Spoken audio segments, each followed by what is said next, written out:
42 गावांच्या प्राधिकरणाला विशेष दर्जा दिल्यामुळे कोल्हापूर शहराच्या हद्दवाढीला खो बसला आहे। शहरवासियांची फसवणूक करणाऱ्या सरकारचा महापालिका विरोधी पक्षनेता राजेश लाटकर यांनी निषेध करून आंदोलन सुरू करण्याची मागणी केली। तसंच स्थगन प्रस्ताव आणून आजची सभा तहकूब करावी असंही लाटकर यांनी सांगितलं।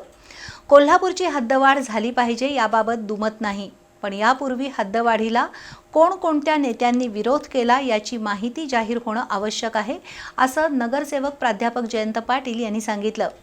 अखेर हद्दवाढीच्या प्रश्नावर महापालिकेची सभा काही कालावधीसाठी तहकूब करण्यात आली। कोल्हापूर महानगरपालिकेची सर्वसाधारण सभा महापौर रूपाराणी निकम यांच्या अध्यक्षतेखाली आज पार पडली। सुरुवातीलाच विरोधी पक्षनेता राजेश लाटकर यांनी हद्दवाढीच्या मागणीसाठी स्थगन प्रस्ताव आणला। 42 गावांच्या प्राधिकरणाला शासनानं विशेष दर्जा दिल्यामुळे शहराच्या हद्दवाढीला खो बसलाय असं सांगत त्यांनी सरकारचा निषेध केला। महापौरांच्या नेतृत्वाखाली हद्दवाढीसाठी आंदोलन सुरू केलं पाहिजे, या प्रश्नावर सर्वांनी एकत्र येऊन रस्त्यावरची लढाई सुरू करावी, प्रसंगी न्यायालयात दाद मागूया असं लाटकर यांनी नमूद केलं। हद्दवाढीच्या प्रश्नावर सरकारचा निषेध म्हणून सभा घ्यावी अशी मागणी लाटकर यांनी केली। मात्र लाटकर यांनी आणलेल्या स्थगन प्रस्तावाला काही अंशी पाठिंबा तर काही अंशी विरोध असल्याचं प्राध्यापक जयंत पाटील यांनी सांगितलं।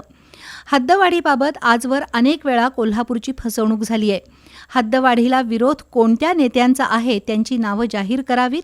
सत्ता असताना हद्दवाढीला विरोध करायचा आणि सत्ता नसताना वेगळी भूमिका घ्यायची अशी परिस्थिती असल्याचं प्राध्यापक जयंत पाटील यांनी सांगितलं। हद्दवाढीसाठी सर्वांनी पक्षभेद विसरून लढलं पाहिजे, त्याला महायुती पाठिंबा देईल असंही प्राध्यापक पाटील यांनी स्पष्ट केलं। प्राधिकरणाला विशेष दर्जा दिला पाहिजे म्हणजे हद्दवाढ रखडेल ही वस्तुस्थिती नाही।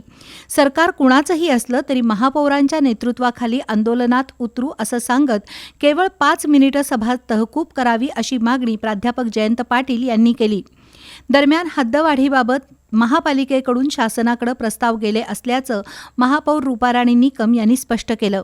तसंच हद्दवाढीच्या मागणीसाठी 5 मिनिटासाठी सभा तहकूब करण्यात आली।